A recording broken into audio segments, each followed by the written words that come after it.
Welcome to SportsBeat KC, the Kansas City Star Sports Podcast. I'm Blair Kirchhoff, and we are talking Chiefs today with the best coverage team in the media. They cover the Chiefs better than defenses are covering Travis Kelce these days. Of course, I'm talking about beat writer Jesse Newell and columnists Sam McDowell and Vahe Gregorian, who continues to adjust his seating to get in better light here. We got a windows washed last month, and we haven't put the stuff back up on the windows, so I'm trying to minimize the glare by making you guys sick. I guess we'll just stick with what's there. Okay.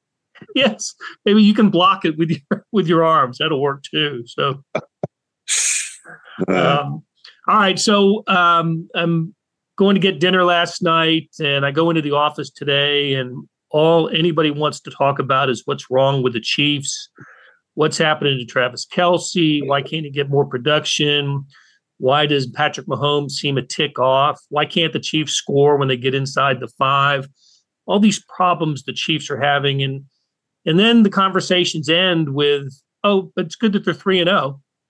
That works.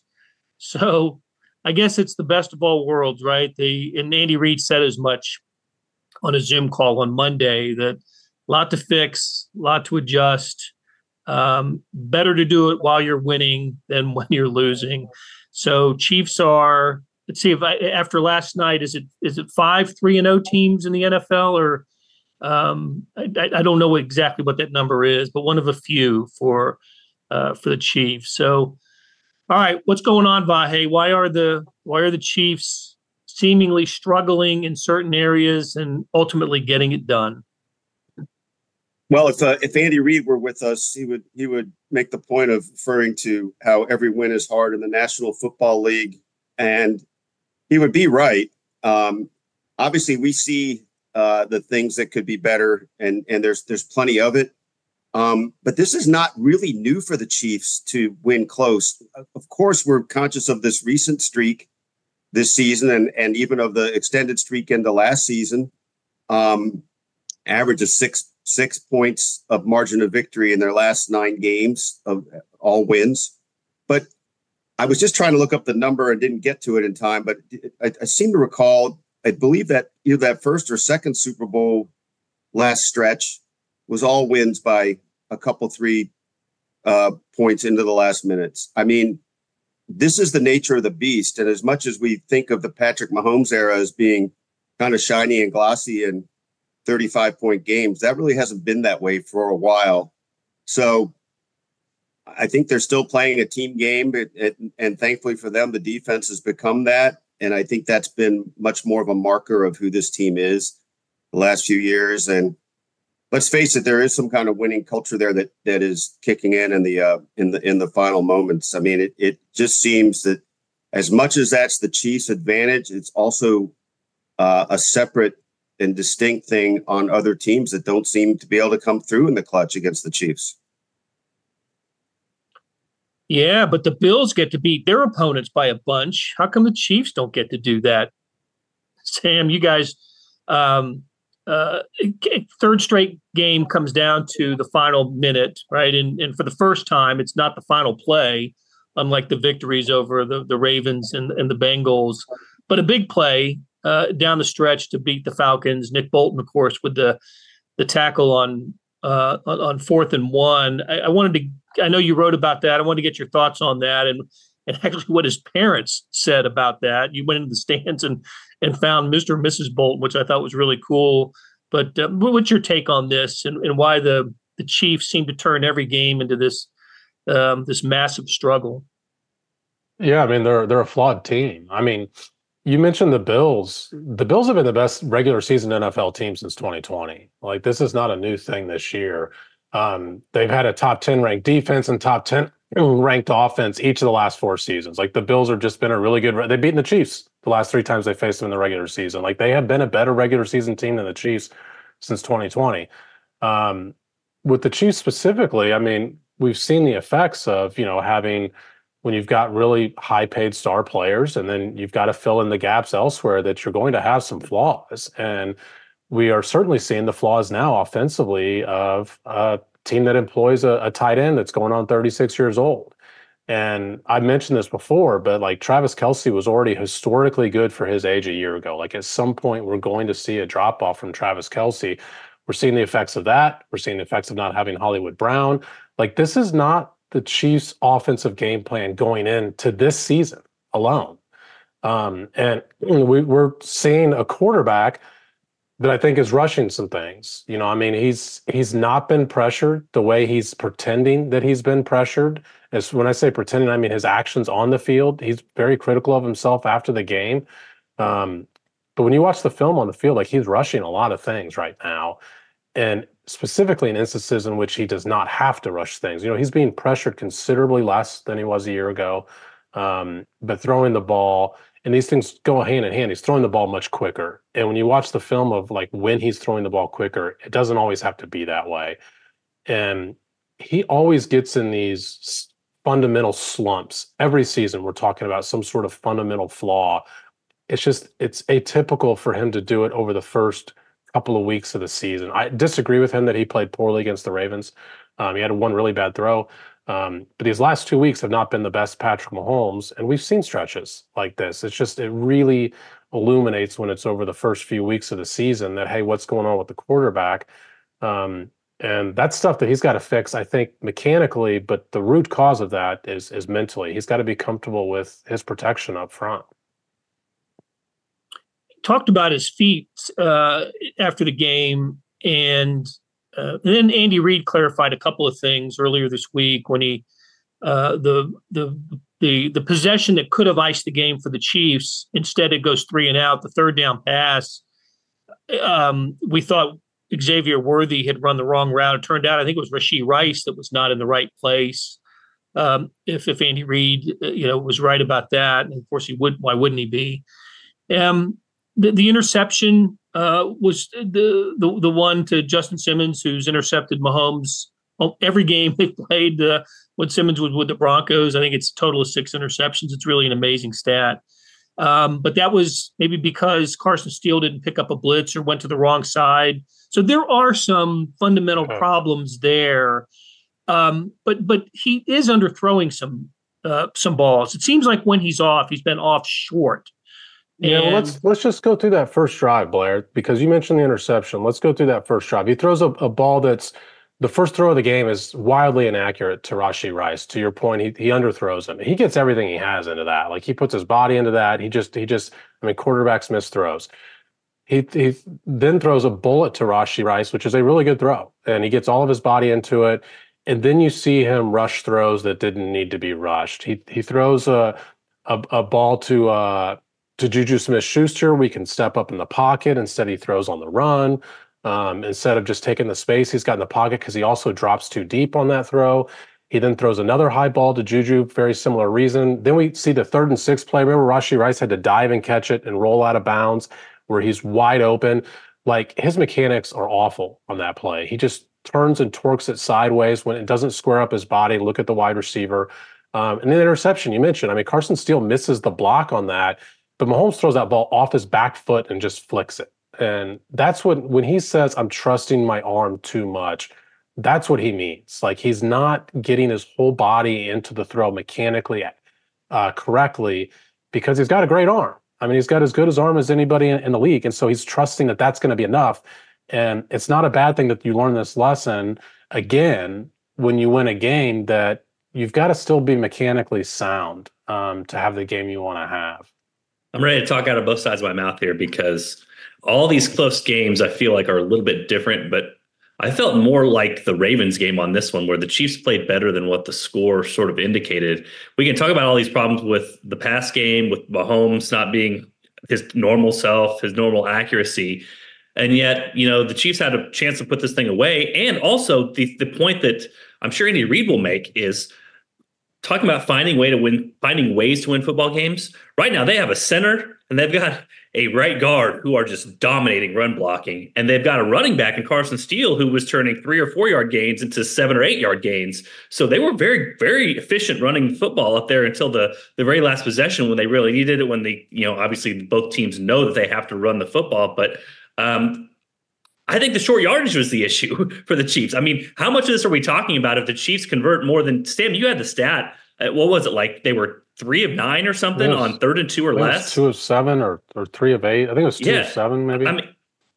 I mean, so much of football is like, you get 5 yards on first down, you get 4 yards on second down. You're in a great spot to convert third down. Just continue to move the ball down the field. If they get that thing fixed, that is going to be a big part for the Chiefs and being able to turn this thing around. The other thing I want to mention, Sam, and I think maybe this is kind of the big picture issue right now for the Chiefs, is all we heard in training camp was Andy Reid was needling Patrick Mahomes. You got to throw the ball deep. Take a chance. Throw the ball deep. Hold on to the ball. Throw it deep. And a lot of that was Hollywood Brown in there, but some of it was Xavier Worthy too.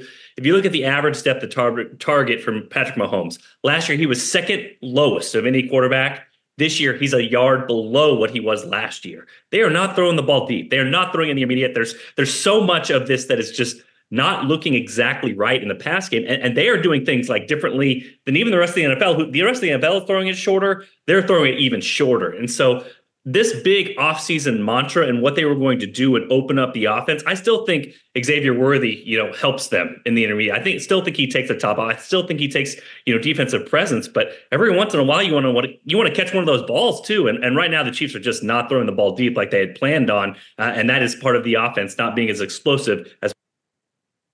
Yeah, and that's an Andy Reid decision. When you look at what the Chiefs are doing offensively, as far as where they're throwing the ball.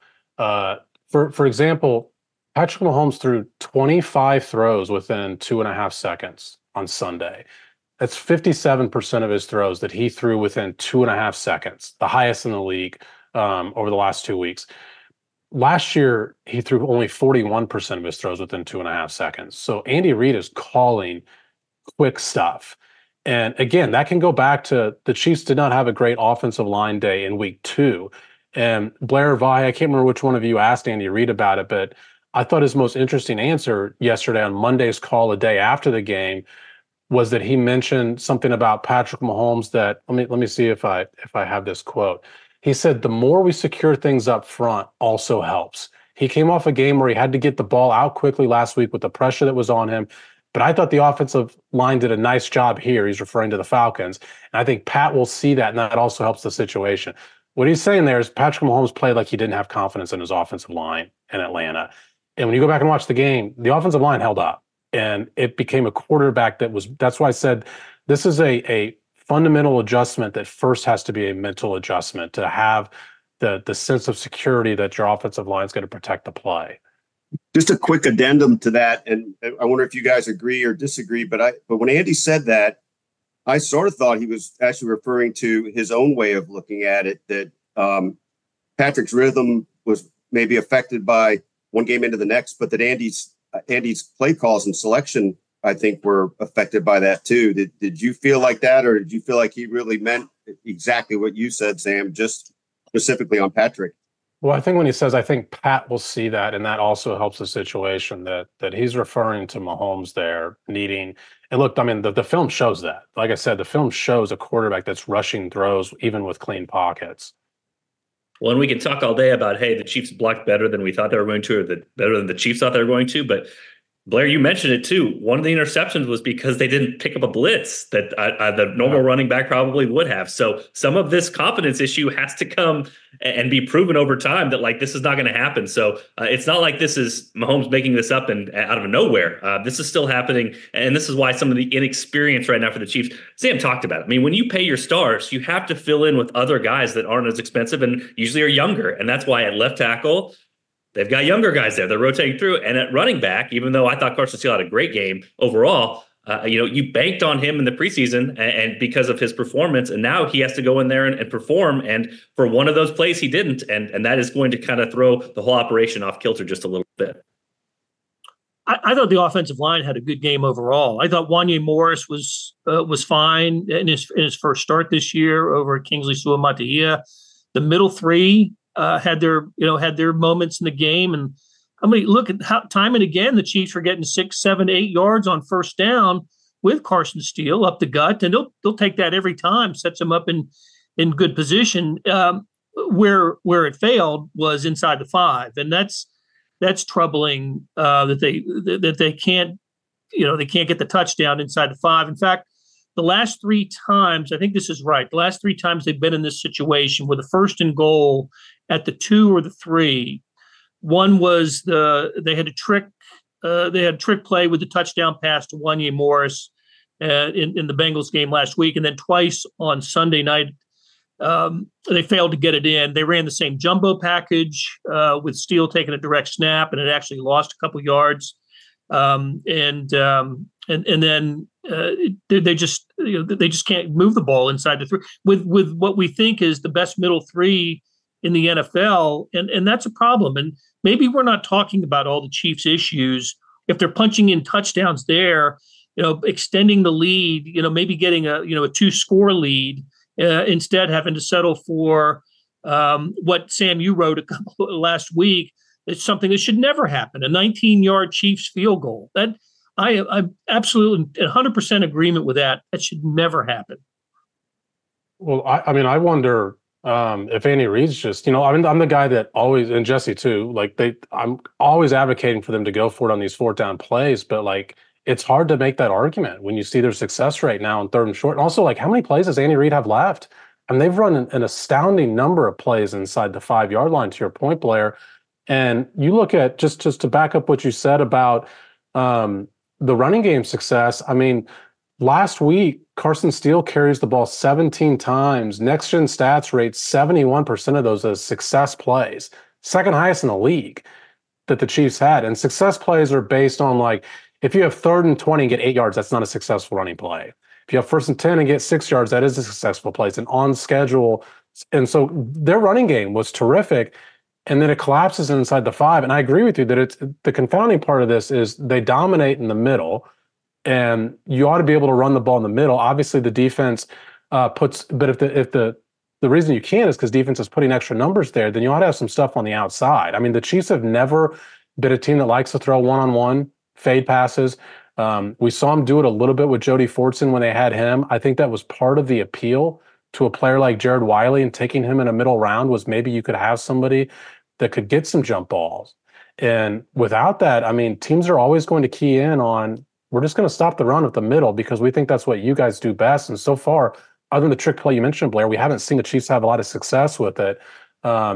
Just one more time, I'll mention that Carson Steele is really good at the quarterback sneak, and maybe they should consider Carson Wentz, not Carson Steele. They tried Carson Steele; it didn't work as well. I'll take Carson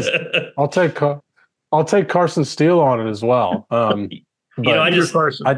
I just looked it up, Sam. There's about 600, 700 offensive linemen that qualify for the Pro Football Focus stat, and for the run blocking grade right now, Creed Humphrey is 3rd and Trey Smith is 13th.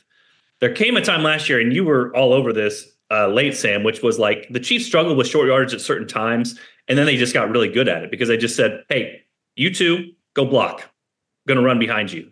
And there's a certain part of me right now that thinks the Chiefs needs to go back and be like, hey, Trey, hey, Creed, it's up to you. Going to run inside zone, going to hand it up to the fullback. Now it's Carson Steele. And it's up to you guys to get the 1 yard, and it's on your backs. And they seem to take pride in that last year, and the Chiefs got really good at that last year. Man, I just think it's listen, the tackles have been up and down for run blocking, but that doesn't matter in the middle. And right now it feels like the Chiefs need some sort of identity there and something simple there. I mean, they're trying so many things. They're trying so hard. It's like they need to try easy, and they seem to have the personnel to do it. So maybe that's a change that's going to come like it came last year with Andy Reid, where he just said, I'm going to rely on my offensive linemen. And with a running back like Carson Steele, I don't know that's a bad strategy, because he seems to get yards after contact about as good as any running back that I've seen in the NFL, where he gets hit and then falls forward, he gets hit, keeps his legs churning. So it feels like there's a simpler solution to this. If the Chiefs find that simpler solution, their offense is going to look a whole lot better, not only in short yardage. On the other side of the ball, when it comes to short yardage, Chiefs came up pretty big and won the game, clinched the Falcons game with the 4th and 1 stop. Nick Bolton came in unblocked. I'm not sure how he was unaccounted for, but he sure was. And then Leo Chenal finished it off. Great play by Nick Bolton. And maybe Nick Bolton's already a confident guy, doesn't need the big play to be confident. But it was just nice to see a guy who we think has struggled the first couple weeks come up with a big moment in that game. That happened with 58 seconds to go, and so the Falcons ended up with final two drives, both in red zone, came in the red zone and finished in the red zone. And they got no points out of it. So some questionable coaching decisions. I might have taken the field goal the first time down for the Falcons, but they didn't do it, and that's how the Chiefs ended up winning.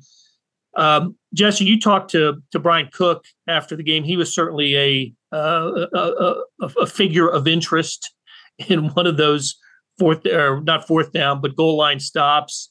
Tell us what he said, and gosh, I hope he didn't look on on social media this week after or the couple of days after the game. The conspiracy is still in there, Blair. The refs have it out for the Chiefs. So only way they're winning any of these games, except for the last drive where the Falcons get gifted 2 calls. Just like all teams happen, flags happen. Brian Cook talked in the locker room just a little bit about the run play the pass plays he helped break up. Said he was trying to cut off some of the inside angles, and the Chiefs left him out on an island. That 1 4th and 5, Spags brought everybody. They brought 7, and the Falcons had 6 to block. So it was an all-out blitz, and him and Trent McDuffie passed that thing off well, and he was able to stop that. We had the details just got posted with Brett Tavo. So a couple of details to point out on this on the last 2 running plays I did want to bring up. The Falcons had 3rd and 1. And if you guys go back to the film, Bolton is going to get, obviously all the headlines for the great play. Drew Tranquil makes probably an even better play on the 3rd and 1. He takes on an offensive lineman who's 6'5", 323 pounds, one of the starters that was still in for the Falcons, and basically just power cleans him out of the way and makes the tackle. Without getting that on 3rd and 1, you don't get to 4th and 1. And so an unsung hero there. The other thing, I just keep thinking back to this, where when the Chiefs went with Justin Reed a couple years ago, part of it seemed like they wanted to add to the physicality of their defensive back room. That 4th and 1 play, if you look back, Leo Chanel is in the backfield 3 yards.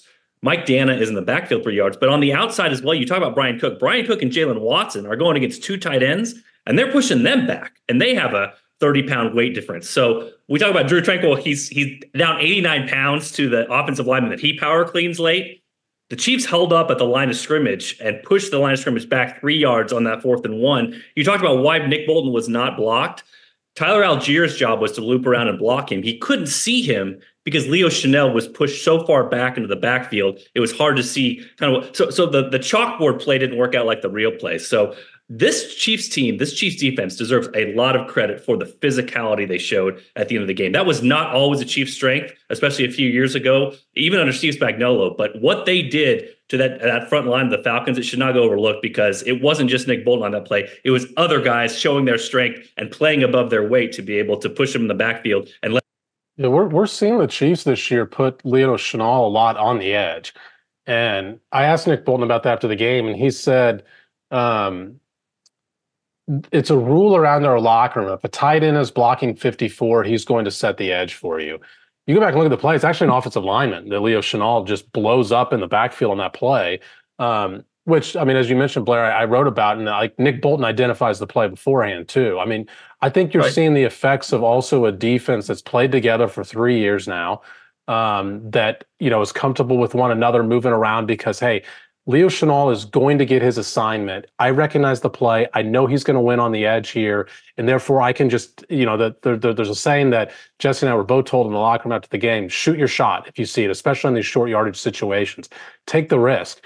And part of taking the risk is having the confidence that your teammates are going to be in the right spot too. And so I think we are seeing some effects of, like I said, a defense that's been together for a few years now. Justin Reed told me in the locker room after the game that we're trying to outdo last year. We're not trying to do what we did last year. We're trying to outdo last year. And I mean, no better play example than that one. Give Steve Spagnuolo credit too, because we were talking about in the press box, Sam, that play, that 4th and 1, you either want a touchdown or you want to stop. And so they went to a goal line defense there. If the Falcons go to play action, that's a touchdown. But who cares? You give Patrick Mahomes a chance to come back and win the game as well. So I thought that was a really, really good play call in that scenario, where you want it either to be points for the other team or you want it to be a stop for your team. And obviously the Chiefs got the best possible outcome on that particular snap. I'll tell you, Vahe, it's good to see Spags getting his recognition, right? He got a lot of TV time on Sunday night, and you wrote about him recently. He is he really Hall of Fame coach, I think, Steve Spagnuolo. Well, I mean, it's a excuse me, it's an interesting sort of prospect to ponder because of the way assistant coaches have been looked at in this realm. But he's not done yet, but he's going to have numbers that he already has numbers and accolades that are unprecedented with four rings, 2 different teams as a coordinator. This is all uncharted stuff. And what's interesting to me is, I mean, he seems as imaginative and as alive and engaged as ever.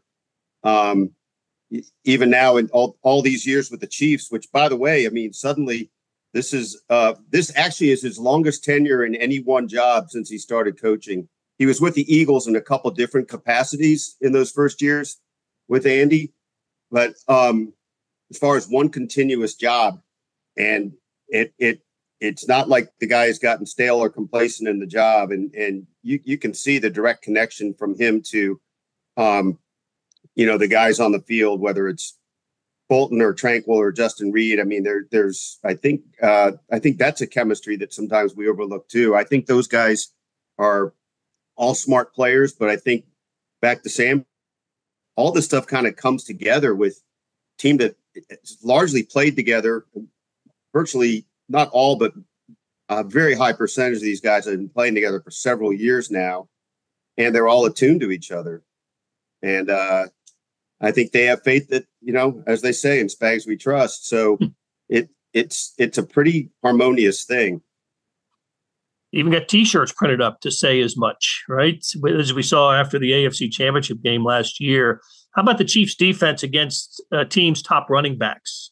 That's a nice little stat, isn't it? Derrick Henry, Zach Moss, and Bijan Robinson all held way below their averages. Really a tribute to Steve Spagnuolo and this defense, which is playing really good. I mean, really good. We probably buried the lead, and we talked about offensive woes to begin this, but really hats off to the defense. And they finally got their first interception of the season. I want to say they didn't have a pick in the Super Bowl, like maybe since the Deion Bush pick in the AFC title game was the previous interception for the Chiefs. So it's good to see on pressure from Turk Wharton.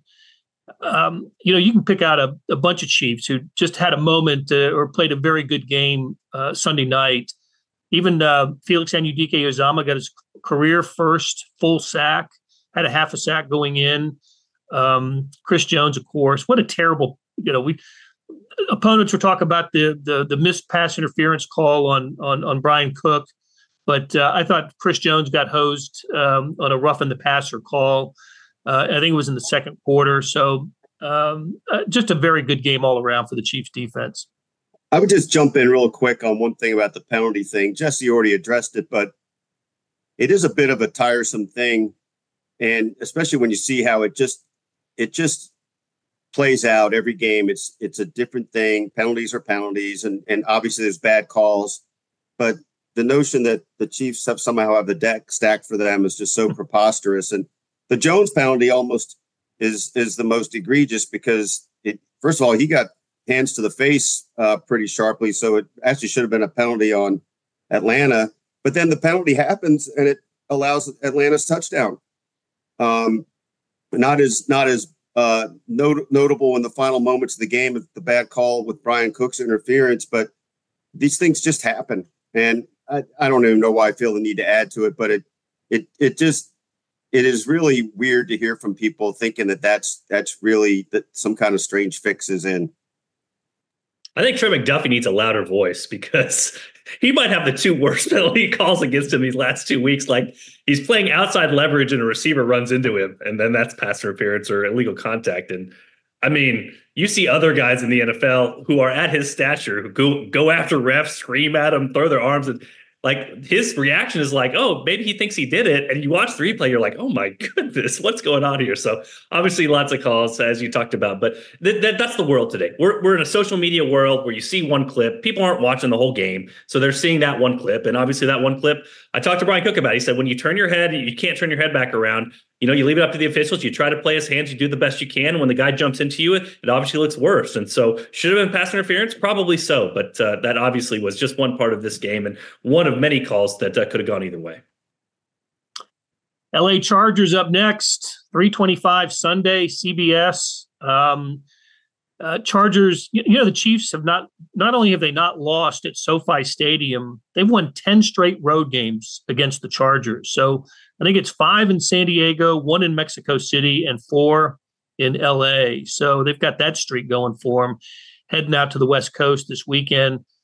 Chargers are banged up. We don't know about Justin Herbert. We're recording this on Tuesday. We'll get the injury report on him later, but he aggravated a high ankle sprain in the loss to the Steelers on Sunday. We don't know about the suspension of Derwin James, the safety, whether he's going to try to appeal that. Joe Alt is hurt and out. Joey Bosa may be out. This is kind of a banged up team, isn't it, Sam? It's the Chargers. So this right. is every year that this team plays that something happens. I mean, look, the Chargers look quite clearly better coached. They look like they want to run the ball more, which is interesting because of what we're talking about, the Chiefs' run defense, which I'd add one stat to that. They've only had one player all year miss more than one tackle on a run defense play. Shamari Connors missed 2. Nobody else has missed more than one tackle this year. And I mentioned Leo Chenal, like he is their highest graded run defender. They've switched things up knowing that this was a weakness that teams might want to exploit this season. The Chargers are that team. Like they want to run the ball up the middle on you. And especially if Justin Herbert's not going to play, which, look, I don't know exactly what injury he's dealing with, but he already pushed through it. He gets injured. I don't think it's super wise if the Chargers put him out there. Even if this is a big game for them, it is. But you've got 13 other games on the back end of it. But yeah, I mean, the Chiefs are catching this team at the right time, but it seems like every year, this is the storyline with the Chargers is the guys that they're missing. And so I don't know whether to me, if I was Jim Harbaugh, it would have been one of the first things I evaluated when I got the Chargers job. It's okay. Why is your team playing at half availability by the end of the season every year? Yeah, I mean, the discussion, I was watching the CBS pregame show. The discussion was whether they were going to play Herbert last week. He was trying to kind of grind through it. And they were like, well, you got the Chiefs next week. What if he re-injures it? So, tough thing to do, what you're supposed to do in the NFL. But obviously, a disappointing loss to the Steelers. I would have set up a 3-0 versus 3-0 if the Chargers were on this last week. But I think you kind of see it in the spread. The Chargers, while at home, are a 7.5-point underdog to the Chiefs. This is probably, especially if you're playing at home, that's a huge spread in the NFL. So at least right now, odds makers are expecting this one to not be as close. And this is for the Chiefs. It's a really important game in the division, probably the most important game in the division if you're looking out there and trying to figure out if a team can knock them off out of that top spot in the AFC West. But as you mentioned, but right now, the Chargers are not what they normally would be. So this is going to be a tough challenge for them. And we also know there's going to be a ton of Chiefs fans out there in LA. Like there were 49ers fans at the Rams game this past weekend. Okay, great conversation as always. Thanks for listening or watching on our YouTube channel. Producers Randy Mason and Monty Davis make the show happen. Tip of the cap to Jesse Newell, Vahe, Gregorian, and Sam McDowell. Hey, tell us what you think. Leave a comment, a rating, or review, and we will be back soon with another SportsBeat KC, where we talk sports in and around Kansas City.